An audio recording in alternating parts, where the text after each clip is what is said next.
Counsel, you received all discovery. Did you review that with your client? Yes, Your Honor. The court will find that the state is in compliance with discovery. Mr. Tamayo, did you review the true bill of indictment with your attorney? Did you understand it? Yes, I did, and I would like to address the court so I can just let you know what I'm doing in Texas. I'm from California. Okay. I mean, It ain't gonna make a difference. all right, then maybe your attorney doesn't want to talk about what you're doing here.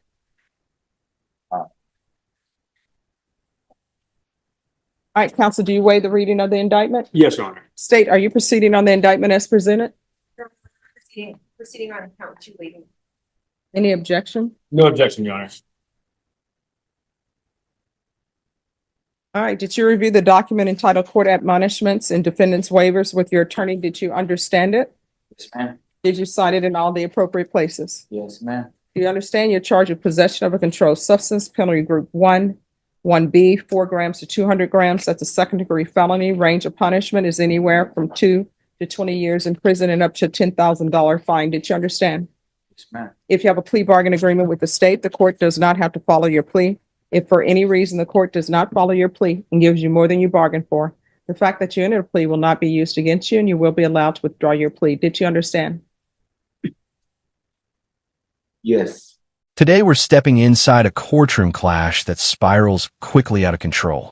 The defendant here is facing serious charges, yet instead of showing respect, he's doing the opposite, rolling his eyes, slouching in his chair, and swinging back and forth like he's anywhere but court. His smug demeanor fills the room, and it's clear he's not taking this moment seriously. The number one rule when you're in front of a judge: if you don't know the legal system, let your attorney handle the talking. But this man seems determined to turn his hearing into some kind of comedy routine. The issue is, humor rarely works in front of a judge, especially when it comes across as open disrespect. Judges have the authority to maintain order under rules of courtroom conduct, and a poor attitude can directly influence how a case plays out. Watching this feels like watching someone insult a referee in the middle of a game. You know instantly it won't end well. Would you call this confidence, rudeness, or pure recklessness? Let's take a closer look at how his performance unravels. Did you understand you have a right to jury trial, a right for you or your attorney to cross-examine and confront any witnesses the state would call in the right to remain silent? Yes. Did you understand by entering this plea you were giving up those rights? Yes. And did you intend to give up those rights and enter into a plea in this case? I try not to, but yes.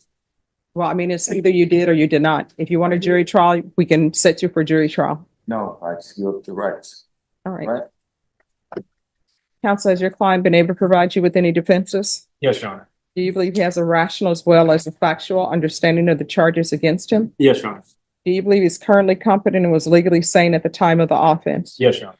Mr. Tamayo, has anyone threatened you, coerced you, or placed you in fear to get you to enter this plea? No, but I would like to Anyone? say something. Yes. I came to visit a cousin in July, and I was here only for a month. It took 5 months for me to see a court date. I lost my brother. I lost my cousin that I came to visit while I was in Courtroom. Lost my aunt. Lost my sister-in-law too. And I was hoping for probation. You know what I mean? Go to Victory Outcry and get a blueprint and help out the community. Give you guys a year and have the community speak for itself. You know what I mean? All right. Well, what I can tell you is this is Texas, not California, and that's not the way things are done here. So my question is, I also know what's constitutional. Not constitutional. has anyone threatened you, coerced you, or placed you in fear to get you to enter this plea? Nah, Anyone promised you anything other than the plea? I just finished doing 10 years. All right. Has anyone promised you anything other than this plea bargain agreement? No, Are you satisfied with the way you've been represented? anywhere I can't complain. All right. Are you a U.S. citizen? Yes, I am. Court will find that defendant has knowingly and voluntarily waived his right to jury trial. Did you review the plea bargain page with your attorney? Did you understand it? I understand it all. According to the plea, state is proceeding on count 2. Punishment is to be assessed at 3 years in the prison. There's a $2,000 fine and there are no applications. Did you understand that to be the plea? Yes, ma'am. Defense, is that the plea? Yes, Your Honor. State, is that the plea? Did you review the waiver of appeal paragraph with your attorney? Did you understand it and sign it in both places? Yes, ma'am. Did you understand by signing that you're waiving your right to appeal? The only items that can be appealed are written pretrial motions that have been filed, heard, and ruled upon by the court. Did you understand? Yes. Counsel, there being such motions? No, Your Honor. Into the offenses charged in count two, how do you plead? Guilty, not guilty, or no contest? No contest. State any evidence. State offers State's Exhibit number 1 and attachments. No objection, Your Honor. All right, you may be excused. Did you review the waiver and consent to stipulation of testimony and stipulations with your attorney? Did you understand it and sign it in all the appropriate places? Ma'am. Again, did you understand you have a right to jury trial, a right for you or your attorney to cross-examine and confront any witnesses the state would call in the right to remain silent? Did you understand that today the state will be presenting evidence in the form of witnesses' statements and police reports, but most importantly, there will be no live testimony? Did you understand? Court will find that defendant has knowingly and voluntarily waived and consented to stipulation of testimony and stipulations. Court will accept into evidence state's exhibits 1 and attachments, and the court will review the same. I signed a paper to get extradited. They said 30, 60, 90 days. Am I gonna get extradited back to California? Then comes the moment that leaves everyone stunned. Out of nowhere, the defendant tells the judge he'd like to be sent back to California, as if he's requesting a travel voucher instead of addressing his sentence. It's such an odd statement that you can practically see the entire courtroom freeze. Judge Boyd deserves credit for her composure. Her patience is visibly stretched thin, yet she stays calm and measured in her response. Meanwhile, the defense attorney stands beside his client, doing everything possible not to show frustration. You can read it in his face, though. He knows his client's words are digging an even deeper hole. Instead of helping himself, the defendant projects smugness, almost daring the court to lose patience. Whether he thinks he's outsmarting the system or simply doesn't understand stakes, the outcome is the same. His approach only reinforces the seriousness of what he's facing. This hearing is no longer just about the charges. It's becoming a textbook example of how not to behave in court. You're going to serve your time in custody in Texas prison, and then they will transfer you. I thought I was gonna get extradited before that. All right, after reviewing state's exhibits 1 and attachments, the court will find there's sufficient evidence to find you guilty, and the court will find you guilty. Are you proceeding with sentencing? Yes, Your Honor. Oh, hell yeah. All I right. love Texas. Yeah. Court will sentence you to 3 years in the prison. There's a $2,000 fine, time and money to run concurrent. There's to be no contact with Sandra L. Torres. Why is that? All right. Counsel, is there anything else with regards to sentencing? No, Your Honor.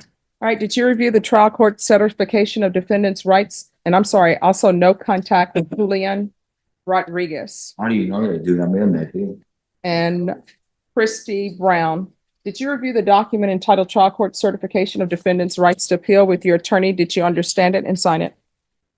Because this is a plea bargain, counsel, did he review the document? Yes, Your Honor. Because this is a plea bargain agreement, because I followed your plea bargain agreement, and because you waived your right to appeal, you do not have the court's permission to appeal. Because this is a felony conviction, you're not allowed to own or possess any weapons or ammunition. If you have a question over what a weapon or ammunition is, you'll need to speak to an attorney. Good luck with you. The sentencing makes the consequences clear. The defendant is handed 3 years, and what makes this striking is how quickly it follows his last release. It's as if he's moving through the prison system on repeat, showing little sign of wanting to break the cycle. In some states, the 3 strikes rule could mean a sentence far harsher than this. So, in many ways, he avoided the most severe outcome. Still, his demeanor speaks volumes, smiling, laughing, and carrying himself as if a return to prison is some kind of achievement. Judges do take this into account. Under Rule 32 of the Federal Rules of Criminal Procedure, a defendant's behavior and attitude during sentencing can influence the final decision. Smirking in front of the person holding your future in their hands is never a smart move. What's most concerning is whether he'll ever realize the weight of his actions.